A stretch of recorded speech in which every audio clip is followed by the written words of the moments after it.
for watching our first of what I hope to be many CEO Connection discussions. I encourage everybody to submit questions anytime that you have them, or any topics that you'd like to discuss with me or other firm leadership.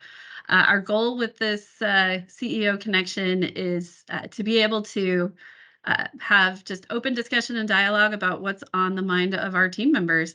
Sometimes we'll be recording them virtually, like Michael and I are doing today, and sometimes we'll do them in person. It doesn't always have to be me. It can be other firm leadership. But we're just excited to start having these discussions with you. So make sure to think of those questions that you have always wanted to ask and haven't had the opportunity to. And you can submit those. We'll put a link to this form at the bottom of this video in the description below, but we will also have a link every month in our firm newsletter as well. So our first discussion topic was submitted by Michael Murdock. Michael, thanks for taking the time to be here today and to have this thoughtful discussion specifically today about a thoughtful innovation idea. Do you want to tell everyone what you do here at Squire and what you'd like to discuss? Yeah, for sure. Janice, thanks so much for having me on. I'm excited for this. I'm in the advisory department. I'm on the NetSuite team. I do a lot of ERP implementation and outsourced accounting type roles, as well as financial planning and analysis for our clients. But specifically today, what I'd love to discuss is the efforts of the automation committee. Those who have been around more than 6 months or so remember at our firm retreat that we had the Squire tank, and I kind of talked about the opportunity we have to automate things. There was a huge amount of interest afterwards, both people who wanted to get involved and people who had ideas of what we could do. And I just would love to talk about what we've been doing over the last 6 months or so and the impact that we've made for the team. Fantastic. I'm really excited to hear about it. So do you want to tell us a short explanation of what the committee has been doing since you formed it last year? Yeah, absolutely. So we have a team of about 10 people who we meet on a biweekly basis and talk about needs that we see around our teams. And it's cross-functional. We've got people from advisory, tax, audit, and wealth who all meet together. And we've been working on literally 10 to 20 different important projects trying to either improve the process or save people time. Some of it is things we've never been doing before that we now are able to do because we have these automation capabilities. Other things are just extreme time savers where something used to take hours and hours, and now it's a button click that somebody can just take care of really fast. We go through the list together. We take submissions from other people at the firm, kind of coordinate, tag team, and do a little bit of training together. And we've come up with some really cool stuff that has made, I think, a big impact, but that's, of course, subjective. That's exciting. So do you feel like this is the first time we've had automation at Squire, or what's the history of this? So that's a great question. I don't think so, because I've heard all these stories of, Tim did this thing back in the day, or do you remember when? So if it's all right, I'd actually like to flip it really quick and just ask you if you could tell me some of the stuff you've seen over the course of Squire's history, because I've only been here about 5 years. And so I know that Squire's kind of been on the leading end of, okay, how do we adapt technology? How do we use this better? Yeah, for sure. I mean, I think it's interesting because automation, at least in my mind, is kind of a more recent word. But when we were talking about this the other day, I started thinking about it, and it is interesting to step back and look at the kind of the course of the history. And we're celebrating our 50th, so stepping back and thinking through it, maybe sometime we'll have to interview Tim, who's seen a lot of that history. But for everyone who saw our new Firm Values videos, I talk in one of those videos about Tim buying a projector and leasing it back to the firm. But if we step even further back, Tim does tell the stories of doing all of the tax returns when he started by hand. One of his first assignments was to actually do the penalty, for whether payments were late. I think the form is 2210, stretching my tax memory back for a tax form there. But he did this by hand, and then he would have to calculate them and recalculate them if something on the return changed. And then at some point they were using There's an official word, but it's escaping me at the moment, but the paper that you would like put underneath it and you do a copy. So the way they would get a copy of the tax return is he would fill it out and then you'd have a blank paper underneath it and it would fill out a duplicate copy. Oh, And then blank carbon. eventually they got a copy machine. And probably one of my favorite stories that Tim tells is when they got the printer, and they were really excited to have this printer to print tax returns, but the paper holder was only about this big. And I think that it could, like, it would run out of paper like in something like 9 minutes. And when they got close to the deadline, they had that printer at capacity, and so a whole bunch of print jobs were backed up. And Tim brought in a sleeping bag and an alarm clock, and he set an alarm for every 9 minutes, and he would wake up and like refill the paper, and then he would go back to sleep for 9 more minutes, and then he would refill the paper. Oh my So word. I think, that's a great example of a proactive ownership back in the day, early example for all of us. And now, we have printers in the firm that you can schedule print jobs in advance. We can line them up in certain ways. They can actually even staple the papers if we want it to staple. We can do color. There's just so many things that we've done that have an advance on technology that way. And so I think automation has come into our kind of daily lives at the firm without us necessarily realizing it. Although there have been these kind of pivot points where some have been bigger than others. And what I'm excited about is some of the things I think you're doing and some of the technologies that are coming out right now are pivot points that can really, really change the way we do things at Squire. So I'm excited to hear more. Well, yeah, no, I completely agree with you. That's crazy. Well, one more question before we kind of talk about those is I'd love to hear about sort of top Squire leadership's support for those efforts. I know I see it, and for a couple of reasons. Obviously, because I'm leading this committee and pushing these efforts, and I've gotten a lot of support from the partner group, the manager group here at the firm. But even as a new staff, the big reason I'm actually here at Squire is because I was at another firm and I was trying to automate things, and I got a lot of pushback because this is the stop trying to innovate, just do your job. And coming here and I throw out an idea and they're like, you go for it, give it a shot. So I know from my perspective, I see that all the time. And I just love to hear from you, your perspective on what the partner group is doing and how they support these kind of efforts. Yeah. Well, as you know, one of our values is thoughtful innovation. And specifically, like when we talked about it, we wanted the word thoughtful because in our experience, if we just try absolutely everything and we're on there's the leading edge and then there's the bleeding edge. If we're always on the bleeding edge, then we might be distracted and too early in and, end up spending a lot of time on things that don't actually work. But we have found that by being willing to be on the leading edge, to be early adopters, to be forward thinking, that it gives us a competitive advantage in many ways. One is what you just talked about in attracting and retaining top talent who also think that same way. We want people in our firm that think that way and are willing to try new things and help us to grow and change and innovate. But also, it helps us to be ready when things happen. An example I think of is COVID, when that day came and I was like, oh my goodness, I am going to have to send everyone home. Um, the panic I felt was significantly less than it could have been because for years we had already been using and exercising the technology that it would take to send people home. We had already been willing to have fully remote workers, and we'd worked through a number of those bugs. And so, I can't say there were zero hiccups, but the number of hiccups that we had in moving an entire workforce of nearly 200 people remote was significantly less because we've been willing to invest in that technology, that time, and kind of work through that disruption along the way rather than working through major disruption all at once. And so the partner group really does want to be doing those things. And there may be times that we're like, hey, now is not the best time, but could we revisit that in 6 months or, something like that. But really, we want to encourage that thoughtful innovation and be willing to look at it. We know that if we don't change. The world is still going to change anyway. I shared that slide in the retreat about the rate of change. So if we perceive that the rate of change is X, but the real reality is right there, if we as a firm aren't saying, well, we think that we need to be willing to try everything, then we're going to like actually be just like living on this curve instead of that curve at all, right? And so I think that's probably a good way. Does that help explain what you're looking I for think about the so. leadership approach? Yeah, and I love that example of COVID because I think we can all relate to that. That's something everyone can kind of connect to and say, oh yeah, that wasn't actually super painful, and it's because we already had things in place. So thank you. Right. Yeah, you're welcome.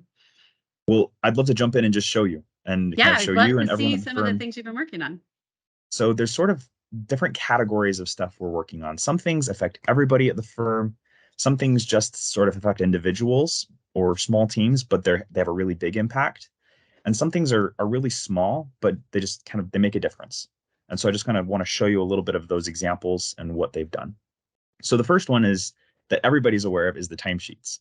Anyone who got hired in the last 3 or 4 months has no idea what we mean when we say submitting your timesheet and the pain it was to have everybody trying to run their time cards and quickly input their time in practice all at the same time, and the system would crash every other month. So Caden Bullock actually worked really closely with Jen and put together this fantastic timesheet process where it just shows up as a PDF in your inbox at the beginning of the month. What you guys don't see is what's behind the scenes and all of that. So let me just show you really fast. Let me share my screen. Perfect. And get this pulled up and show you what that looks like. So this is probably really familiar to people who filled it out before. This is the timesheet Excel sheet that we had to fill out before of what time you put in different weeks and what your percentages were. What you didn't have before was these extra tabs, and these extra tabs are the additional pages in the PDF. There's this cool dashboard that spits out the daily hours that you have spent, kind of plotted against what your billable expectation was for that day. Right. Or your total expectation. There's a breakdown of where you spent your time on different clients over the course of the pay period, your billable versus non-billable percentage in the period. And then there's this thermometer chart that tracks how far you've come against your total budget. The green is where you should be, the blue is where you actually are for the year. And then I'm really excited about, I mean, this is info that I think some of us were tracking on our own, but we each had our own way. And it was in different places. So I think it's everybody really had great. their own Google Sheet or Excel sheet somewhere doing these kinds of things. Yep. Yeah. Yep. Exactly. And then you don't have to run your time out of practice anymore. The time journal will just spit out right here for you. It breaks the expense journal into its own report here. So that's secondary on its own page, easier to find. And then there's just this additional report for non-billable details, so that someone can quickly look through and say, hey, where did all that non-billable time go? And get some detail on it. Easier to understand and see, and hopefully more helpful for both individuals and for supervisors for using. If you have suggested improvements, send them to me. Send me an email because I'm more than happy to pass them along and see what we can get incorporated into this. Just so that you're aware of what goes in here, that this spreadsheet is connected to a database. And that database is running SQL queries that look like this to compile that information, to present it in usable formats. And to automate the process of running the spreadsheets and querying the database, there's this Python script that's running that runs it for every person and drops off an email with your PDF attached. So there's a lot of like behind the scenes complicated pieces that result in you just getting that PDF with your time every month, which That's is amazing. probably like my favorite part is it just happens and you don't have to think about it. That's amazing. So go ahead. Well, I was going to say, and then I think a lot of things that people didn't think about as well is once we then sent those in, um, we were not an automated process to then get it into ADP for the payroll system either, right? And your team has helped with that as well. Are you aware of that? Oh, you've gone mute somehow, Michael. We're not hearing you. Oh no, there we go. Okay, I'm back. There we go. I don't know what happened there. Yes, there's a spreadsheet that kind of helps put that in so it's not manually entered and gets it all formatted correctly. That's fantastic. So there's literally like dozens of hours, maybe hundreds of hours every month that are saved because people don't have to run this themselves. That's fantastic. So that's kind of a firm-wide project we've been working on. Okay. There are some more like specific individual projects.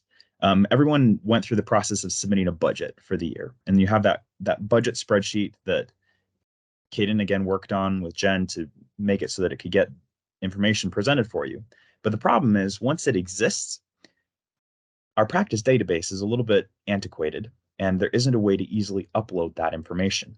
And so it still had to be hand entered of 12 months or 200 employees by hand by poor Gretchen. And she literally had to spend 8-12 hours just typing and putting information in and making sure everything got in there. And so she met with my team, specifically Travis Stedman, and he worked with her to build a robot. There's a software program called UiPath where you build these little bots you install on your computer where it imitates human interaction with programs to do the data entry for her, and to just save her all that time. So I'll show you like what she was having to do, and then what he did for her, and how that process worked. Fantastic. So there is this screen in practice that the admins have access to where the targets are put in, and you have to put in by month. So if I'm putting in, say, January of 2024, I have to type in the month that I'm going to do, and then I have to say on Mondays I'm working 8.25 hours. Maybe I can, copy that and paste over. But this is me manually trying to type in. I have to figure out what was my billable percentage expectation, maybe 79.825. And there's a spreadsheet that would have this, right? But I've got to come in here and type it all in and then go do the next month. So not only does this take a lot of time, but there's a lot of room for error as well. Mm-hmm. Lots of very error prone. If you make a mistake, you got to go figure out where it happened.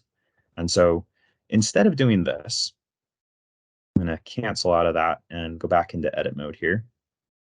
What we have is I took that spreadsheet. So this is that spreadsheet that would be used for reading the budgets that you inputted and saying, okay, here's that format. Can we get a computer, a robot, to read that line and do that data entry for you rather than having to type it in or copy it in manually? So if I'm back in here, back in edit mode, and then I search for my UiPath assistant right here. Okay. It pulls up my robots. It'll take just a second. And there's my budget entry bot. And I just click play. And it's processing. It's looking at the Excel sheet.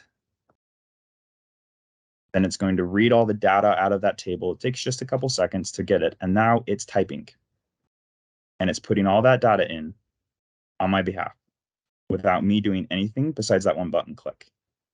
So while this runs for 12 months, I'm just going to go, I don't know, grab a drink really fast, respond to a text message, answer an email. And sometimes the way you write these, it like takes over your computer. So this is kind of our first foray into using this software. And so it's a little bit on the, you just have to leave it alone sort of side. But there are ways to build it where it just runs in the background and does all this data entry for you. We don't have a whole ton of expertise with this software yet, but we've got enough that we can figure out some of these more deep problems. Our hope is in the future, we'll have enough experience having done some of these bigger things that we can take on some of the smaller projects because we can build them quickly. We know best practice, and we can start to save everybody a ton of time just by saying, oh yeah, let's just structure the data this way, build the bot, have it do all the data entry for you. And what, this process would have taken, I don't know, maybe 10 minutes, maybe 5 minutes per person to just get all their information in, validate it, make sure it's correct. And we're done. And it took 60 seconds. That's amazing. That is amazing right there. This is probably one of my favorite projects that we've done. The time budget, it looks really cool, but this one is like, wow, that just that saved so much effort, so much work, and it can work going forward every time. That's amazing. So I'll cancel that because that's obviously we're not in next year yet. Right. Fantastic. And we have all kinds of projects that are just like that. I'm just going to go through a list really fast that I have here, just so that kind of call out some of the people who've been doing amazing things. Carly worked on a spreadsheet that can automate the QBPY tie, or the beginning equity adjustment process, that can just get it all standardized and figure out what your adjustment needs to be. Wow. Mitch and Matt worked on a spreadsheet that formats data for charter schools when they're doing audits for them. Travis, again, worked on something called the Saligo Data Factory. This one is incredible. It used to take 3 hours to put together all the right file structures in Azure, and now it's down to 10 minutes and 2 button clicks. Click it, wait 5 minutes, drag something somewhere, click it again, and you're done. Caden, and for the wealth advisors, this one's super cool. He built a process where they get email referrals from a referral software, and it automatically extracts the data from the referral email, puts it into a tracking spreadsheet, drops an email off to the contact, said, hey, we heard you're interested, and lets the advisor know. And so we suddenly have clients that we never would have had because we were the first person to reach out within 2 minutes of them asking for a referral. Jared built a payroll automation for Chrissy Hanneman that took hours and hours of process and reduced it to just a little bit of time every month that she runs. And she just clicks a button, the macro runs, and it takes care of the process for her. So some of these are like saving hours for people. Some of them, not so much. Sometimes they're just like super helpful. I'll show you one that I built just for me that I was just like, I'm tired of doing this. I would run reports, share my screen, out of QuickBooks, and they always come out in this format for the transactions. The only problem is this isn't actually a date. It's formatted as text. I need these extra lines gone. I don't like the header. I kind of want to have it available for filtering. And so I'd have to like delete those rows, delete this rows, delete that column, reformat this. And I was like, this is ridiculous. This should be easy. So I wrote myself a simple macro that looks like this. Where am I?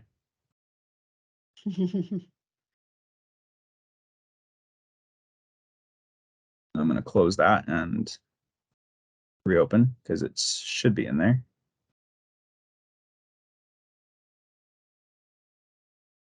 But I looked because otherwise it wouldn't have worked. This is, just think back to the retreat a week and a half ago. This is how technology works when you're presenting. Yes, exactly. Okay. Not this one. Where am I? This one.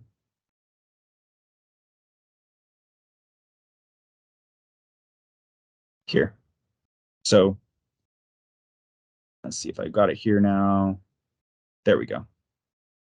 I just have this, it's just a few lines of code in Visual Basic that I have a hotkey installed on my Excel now to run. I push my hotkey and it reformats the data for me, and it's that quick. It maybe saves me 30 seconds, maybe a minute every time I do it. It's not that much, but it only took me like 10 minutes to put it together, and it makes me smile every time. I just run that and okay, I can just keep going. I don't have to stop and fix the data first. So the reason I show that is just to say we've got lots and lots of potential for automation.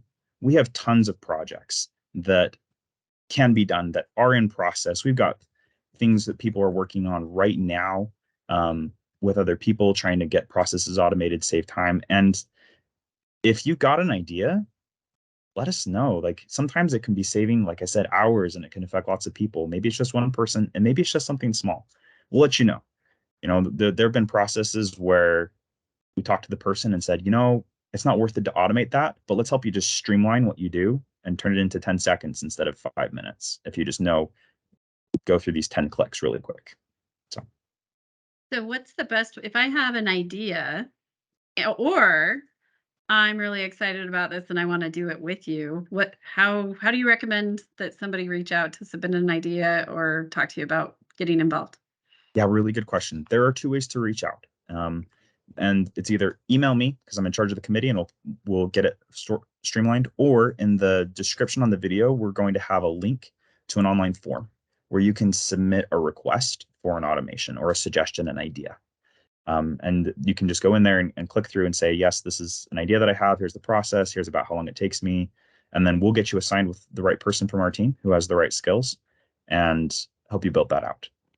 If you're interested in participating, again, just email me and we'll get you involved in our weekly meetings. And you might be thinking, I don't really have this skill. That's okay. We have people who don't have a lot of experience with this, and we can get you with processes and opportunities that will let you learn about it. And maybe you're not writing VBA code and Python scripts right off the bat. Maybe it's just a mail merge process. That's okay. It'll still save people a lot of time, and it's something you Right. can learn. That's fantastic. Well, I have one more question for you, and then we can let everyone get back to their day. But we started by going backwards in our history a little bit. Forward thinking. Right now, Chat GPT is kind of all the rage in the headlines and everything. In reality, is that's just one example of a technology that's happening, but it's one that is visible in front of us. But along with that comes a lot of fear of being replaced, by bots or robots or taking over the world. We've all seen iRobot, right? But what are your thoughts on how can AI automation like Chat GPT be part of Squire's future, and how does it work together in what you see? Yeah, this is a great question. Um, I think the simple answer here, the kind of the one line is robots aren't going to replace you, they're going to make you better. I love Um, it. because a computer only does what you tell it to, right? It has to be programmed to do something. Even artificial intelligence is programmed to learn certain things from certain data sets. It's not like it's going to have the ability to reason and think outside the box and come up with new and novel ideas of, oh, this could actually save my client all this money if they would just change their business this way rather than what loopholes can we find in the tax code, right? Um, the like Chat GPT is a great example of this. A lot of people know it for its ability to write an essay for you in some funny language or uh, using vocabulary from Shakespeare or something. But really, the best way to think about that is it is Google 2.0. Google is a web search engine that lets you look for what other people have put online and returns those pages. And if you ever go looking for an answer, you're spending 10 minutes or 20 minutes trying to find which article actually answered my question because Google's trying to guess based on what the answers are. What ChatGPT does is it answers your question. It looks through all the data and composes the answer for you. And so if you're in tax and you're like, hey, what's the tax regulation on this? You can go dig through the IRS code. You can go try and look what other CPAs have said. You can ask ChatGPT and it will just tell you in 2 paragraphs really quick. For me, as a coder, as an automator, ChatGPT is not going to take my job, but it will make it so easy. Here, let me show you really quick. All right. I actually have an account. So here's ChatGPT. Let's see if I can actually get it to do this quickly. Sometimes it takes a minute, depending on how many people. So I will frequently browse the internet looking for code snippets to be able to automate things. Okay. One thing that I had here is I asked it to write me a macro in Excel VBA to make each cell in a selected range equal to that cell's current value. Basically, I have a macro that says, hey, if this is formatted as text, make it its value instead by just running a quick piece of code. I know what this is supposed to say. I've looked this up before. And so I know what the code is supposed to be. And so I'm just going to ask ChatGPT if it can tell me. And so I asked that question and it says, oh, here's that code. That's It sets a amazing. range for each cell. This is exactly the right code. I'd probably write it a little bit different. I think these two lines are a little bit redundant. I would put a little bit of extra code around it to make it less error prone, but this is exactly what it needed. And I could find that by searching online for a couple minutes, or I can just ask the system to tell me and I can copy and paste that in what I need. That's amazing. And exciting. There's a lot of possibilities with that, right? Yep. Automating the automation. Yes, it's So, I'm excited. It'll be all great. right. That's fantastic. Well, I want to thank you for taking the time today, Michael, to share with us. what you guys have been doing and get everyone thinking. Hopefully, everyone has ideas now of some things they'd like to automate, and other ways that we can be innovative and uh, improve things, and what can happen even just in 6 months. I think it's amazing to see you presented this idea the first week of June and how far we've come since then. So I appreciate you taking the time. I know this is probably a little bit longer uh, of our first CEO connection than most of these will be, but I appreciate the time and I think it's been extremely valuable for everyone. So thank you very much. Thank you, Janice. Really appreciate it.